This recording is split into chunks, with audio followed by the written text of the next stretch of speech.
Hola, antes de comenzar quisiera dar las razones de por qué estuve tan ausente en internet estos últimos meses, porque sí, no hay solo una razón.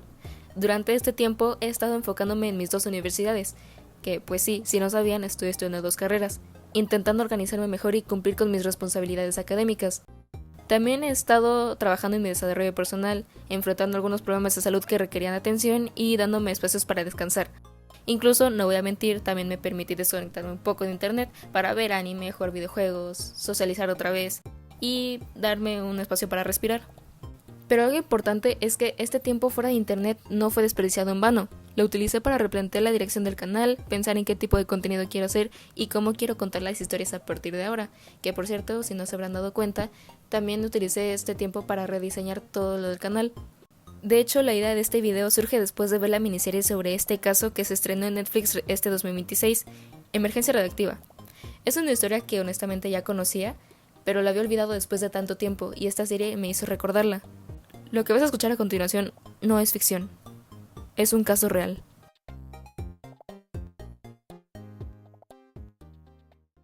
Goiânia, 1987, una ciudad ubicada en Brasil. Goiânia no era un lugar particularmente distinto a cualquier otra ciudad urbana de América Latina en esta época.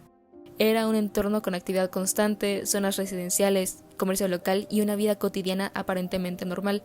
Pero en este año ocurrió uno de los accidentes radiológicos más graves de la historia fuera de una instalación nuclear. Dentro de esta normalidad existía un elemento que había sido completamente olvidado dentro de un hospital abandonado.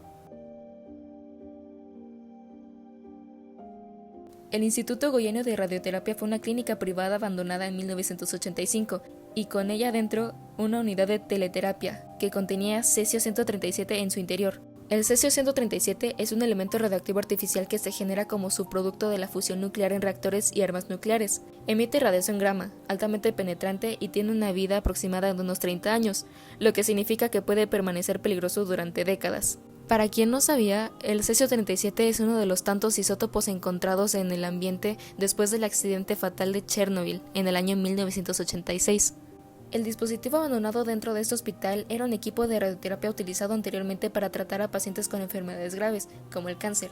Este tipo de maquinaria contiene fuentes radiactivas que, bajo condiciones controladas, pueden ser utilizadas con fines médicos. Sin embargo, cuando no están protegidas ni monitoreadas, representan un riesgo significativo. El problema no fue únicamente que el equipo estuviera ahí, sino que fue una falta de medidas de seguridad, donde no había vigilancia constante, no existía advertencias claras accesibles para cualquier persona y el lugar era fácilmente accesible para quien quisiera entrar, y durante días, incluso semanas, el edificio permaneció expuesto, hasta que alguien decidió entrar.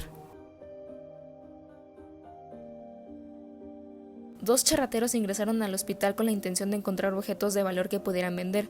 Era una práctica relativamente común en lugares abandonados, recuperar mentales, piezas o cualquier material reutilizable, y fue en este contexto que encontraron el equipo de radioterapia. A simple vista era una máquina pesada, compleja y con componentes que parecían valiosos, así que decidieron llevársela. El proceso no fue inmediato, tuvieron que desmontarla, moverla y trabajar sobre ella durante varios días, y finalmente lograron acceder a una parte interna clave, una cápsula metálica sellada, y en ese momento, sin saberlo, estaban manipulando directamente una fuente radioactiva activa.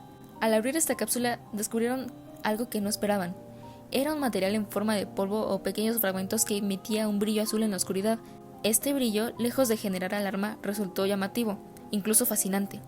En condiciones específicas, ciertos materiales radioactivos pueden producir efectos visuales debido a la interacción con el entorno. Sin embargo, para alguien sin conocimiento técnico, esto puede interpretarse simplemente como algo curioso o incluso atractivo, y ese fue el caso.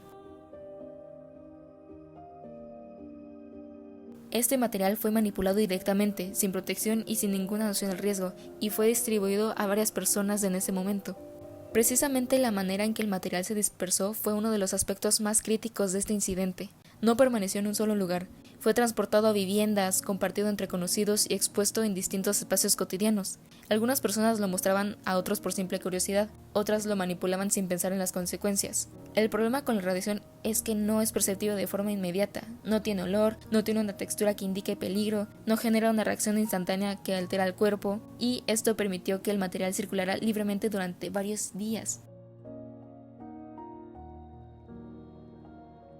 Con el paso de los días comenzaron a aparecer señales de que algo no estaba bien. Al principio eran síntomas que podían parecer comunes: cansancio inusual, malestar general y una sensación constante de debilidad, nada que en ese momento levantara una alarma inmediata. Algunas personas pensaron que se trataba de una enfermedad pasajera, otras lo atribuyeron al estrés o a condiciones cotidianas, pero con el tiempo los síntomas empezaron a volverse más persistentes y más difíciles de ignorar. Quienes habían tenido contacto más cercano con el material comenzaron a experimentar efectos más notorios, como irritaciones en la piel, sensibilidad anormal en ciertas zonas del cuerpo, lesiones que no parecían tener una causa clara, y estas señales empezaron a generar preocupación, pero aún no había una explicación concreta. Nadie sabía que había estado en contacto con un material radioactivo. Nadie tenía motivos para pensar en radiación como causa. La radiación, a diferencia de otros peligros, no genera una respuesta inmediata que permita reaccionar a tiempo. No hay una señal clara que indique esto es peligroso. No hay dolor instantáneo al contacto. No hay un mecanismo natural que advierta al cuerpo del momento. Y eso fue precisamente lo que permitió que la situación avanzara sin control. Conforme los casos comenzaron a acumularse, la situación dejó de parecer aislada. Ya no se trataba de una persona con síntomas extraños. Eran múltiples casos, con características similares y, poco a poco, comenzó a surgir una pregunta inevitable. ¿Qué estaba causando todo esto? El punto de inflexión llegó cuando algunos de los afectados buscaron atención médica más especializada. Los síntomas, que inicialmente parecían comunes, empezaron a mostrar patrones que no encajaban con enfermedades habituales. Esto llevó a los profesionales a considerar la posibilidad de un agente externo, algo que no era visible, pero que estaba afectando a varias personas al mismo tiempo. A partir de ese momento se inició un proceso de investigación. Se analizaron los casos, se revisaron antecedentes, se intentó encontrar un punto en común de estas personas afectadas. Finalmente se logró identificar el origen, un objeto, una fuente específica, algo que había pasado de mano en mano sin que nadie comprendiera su naturaleza. Fue entonces cuando se confirmó lo que hasta ese momento parecía improbable. Se trataba de un incidente relacionado con material radioactivo. A partir de ese momento, la respuesta cambió completamente y la situación pasó a ser considerada una emergencia. Se activaron protocolos especializados y equipos capacitados comenzaron a intervenir en las zonas afectadas. Se realizaron mediciones en viviendas, calles y objetos personales. Cada lugar debía ser evaluado, cada objeto potencialmente peligroso. Algunas zonas fueron delimitadas y aisladas. Se restringió el acceso, se evacuaron áreas donde los niveles de radiación presentaban un riesgo y para muchas personas esto significó abandonar sus hogares sin previo aviso, sin saber cuándo podrían regresar o si podrían hacerlo siquiera.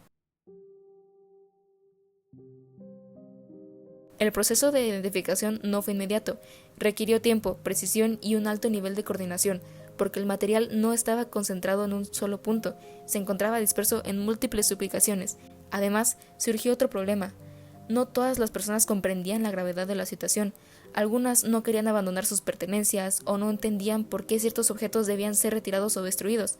Esto generó tensión, confusión y en algunos casos la resistencia de las personas. Mientras tanto, los equipos de respuesta trabajaban contra el tiempo. Cada hora era importante porque la exposición continuaba representando un riesgo y cada retraso podía agravar las consecuencias.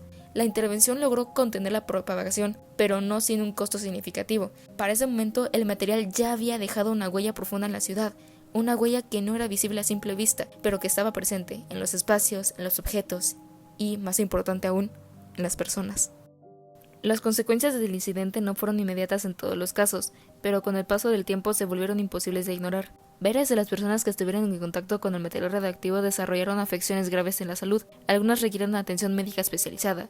Otras tuvieron que ser trasladadas a unidades preparadas para tratar la exposición con radiación.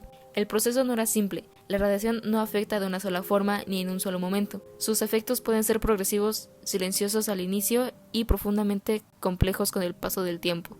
Además del impacto físico, existía un componente psicológico importante: la incertidumbre, el miedo, la falta de información clara en los primeros días. Muchas personas no sabían qué estaba ocurriendo exactamente ni qué podía pasar después. A esto se sumó un fenómeno social difícil de ignorar: el estigma. Algunas de las personas afectadas comenzaron a ser vistas con desconfianza. El miedo a la radiación generó rechazo, distancia, aislamiento, incluso en contextos donde no existía un riesgo real de contagio.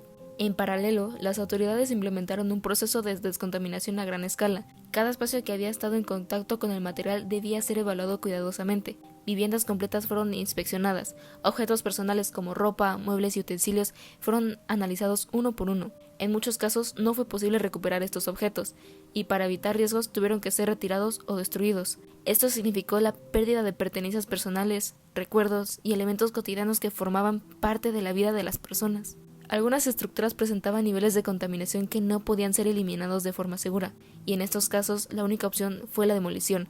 Hogares enteros desaparecieron, no por daño estructural visible, sino por algo invisible. El impacto se extendió más allá de lo material. La vida de muchas personas cambió por completo, rutinas interrumpidas, espacios abandonados y comunidades afectadas. Este tipo de eventos no termina cuando se contiene la fuente del problema, sus efectos continúan, en la memoria colectiva, en las personas que lo vivieron y en las medidas que se implementaron para evitar que algo así vuelva a ocurrir.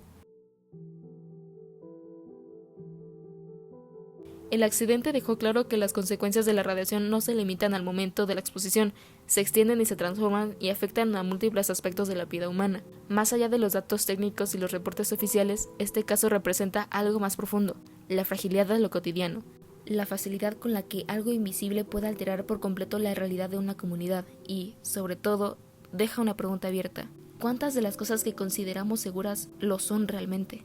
Se estima que más de 200 personas estuvieron contaminadas por el material radioactivo. De ellas, decenas presentaron síntomas significativos relacionados con la exposición y, finalmente, 4 personas fallecieron como consecuencia directa del contacto con el cesio-137. Dentro de estas personas estuvo la esposa del dueño de la chatarrería, 2 empleados de esa misma chatarrería y una niña inocente de 6 años. El accidente de Goiânia no fue un evento causado por una gran explosión, no hubo una señal clara que alertara a toda una ciudad, no hubo un momento específico en el que todo cambiara de golpe, fue algo mucho más silencioso, más difícil de percibir y, por lo mismo, más peligroso. Este caso dejó en evidencia múltiples fallas en el manejo de materiales peligrosos, fallas en la supervisión, fallas en la comunicación del riesgo, pero también expuso algo mucho más profundo, el desconocimiento, porque en ningún momento hubo intención de causar daño. Las personas que estuvieron involucradas no actuaron con malicia, actuaron desde la curiosidad, desde la necesidad, desde la falta de información, y eso es lo que hace esta historia especialmente inquietante, que no se trata de un error extraordinario, sino de una situación que pudo haber ocurrido en muchos otros lugares, bajo condiciones similares. El cesio-137 no era visible como una amenaza, no tenía una forma que indicara peligro, y eso plantea una gran pregunta importante. ¿Qué tan preparados estamos para reconocer riesgos que no podemos percibir? Vivimos rodeados de la tecnología, de herramientas diseñadas para mejorar nuestra calidad de vida, pero muchas personas dependen completamente de un manejo adecuado. El accidente de Goiânia no solo cambió la vida de las personas directamente afectadas, también transformó la manera en que se entienden y regulan los materiales radioactivos en todo el mundo. Se convirtió en un referente, en una advertencia. Pero más allá de su impacto técnico o histórico, este caso nos deja una reflexión más cercana, más cotidiana. No todos los peligros son evidentes, no todos vienen acompañados de señales claras, y no siempre tenemos el conocimiento necesario para identificarlos. A veces el riesgo puede estar frente a nosotros, en algo pequeño o en algo aparentemente inofensivo. Y es ahí donde la información se vuelve fundamental, porque entender el mundo que nos rodea no solo nos permite aprovecharlo, sino también protegernos de él. Historias como esta no solo deben ser recordadas, deben ser comprendidas, porque al final, lo verdaderamente peligroso no siempre es lo que vemos, sino lo que no sabemos reconocer. Vale la pena mencionar que la miniserie de Netflix en la que me basé parcialmente para conocer este caso presenta algunos cambios, como por ejemplo, por razones de respeto hacia las personas involucradas, se modificaron los nombres y ciertos detalles, así que este video busca acercarse un poco más a los hechos reales, sin dejar de lado esa intención de contar la historia con responsabilidad. Gracias por quedarte hasta el final. Sé que este video fue un poco distinto a lo que suelo hacer en este canal, más serio o incluso un poquito más denso en algunos momentos. Quise tratar esta historia con el respeto y el cuidado que se merece, porque al final estamos hablando de algo que realmente pasó y que afectó a la vida de muchas personas. Aún así, espero que haya sido claro, y que más allá de los datos te hayas quedado con la idea principal. Este video también marca un pequeño cambio en el canal. No significa que todo será así a partir de ahora, pero sí quiero empezar a explorar este tipo de contenido un poco más. Gracias por seguir aquí, por la paciencia y por darle oportunidad a esta nueva etapa. Te quiero. Chao.